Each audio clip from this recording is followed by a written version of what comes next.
But the Vox setback in Spain suggests there is still some moment of truth towards the end of an election in which voters suddenly kind of get cold feet. It's you could say that the 2020 election in this country was like that too.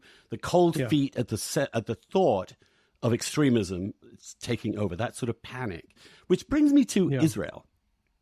Oh yeah, a lot going on in Israel. Huge amount going on with Israel, and I have two thoughts in my head. The first is this: is what does this law do? And I don't know enough about Israeli constitutional law, and I've read as much as I can. But this idea that a court can decide that a majority vote in the Knesset is quote unquote unreasonable, and invalidate it, it doesn't strike to me on the face of it a crazy idea to think that gives them almost a veto on anything that they feel like. And the notion that something is unreasonable is an incredibly wide and subjective idea. What would you make of that? Am I being too... No, I mean, I agree. I mean, I talked to an Israeli Supreme Court judge about 4 or 5 months ago, and who had the exact same view as you, said this is absolutely crazy. And, you know, when countries that don't have constitutions in the way that the United States have constitutions always end up in crises like this, don't they? And I just think that Netanyahu's overplayed his hand, because what you see on the streets of Israel, which is a really remarkable protests that have been going on for so long now, and you see 10,000 reservists saying no. We're actually going to resign from the reserve because we don't want to be... Look, I have a problem with that too, because this is a democratically elected government. You cannot say, I'm not going to serve in the army unless the person in power is the one that I voted for. That creates all sorts of problems too. But yeah, I mean, I think that what is interesting about the Israeli protests versus protests that you see in, BLM in the US, or the anti-Iraq war protests, where reasonable people had a very difficult time. You would go out there and people holding, signs that were produced by Ramsey Clark's organization that was essentially like a pro-North Korean organization. It's like, no, I just oppose this war. I don't want to be, a Stalinist cult. I mean, this is wild. Whereas in Israel, the interesting thing, and this has been pointed out by people, is that people are rallying around the Israeli flag.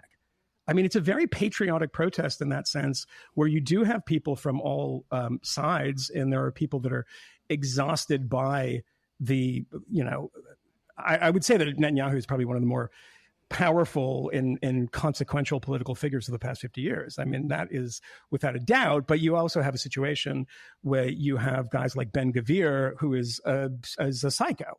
I mean, an absolute psychopath that in the past, had pictures of Jewish terrorists posted on his wall.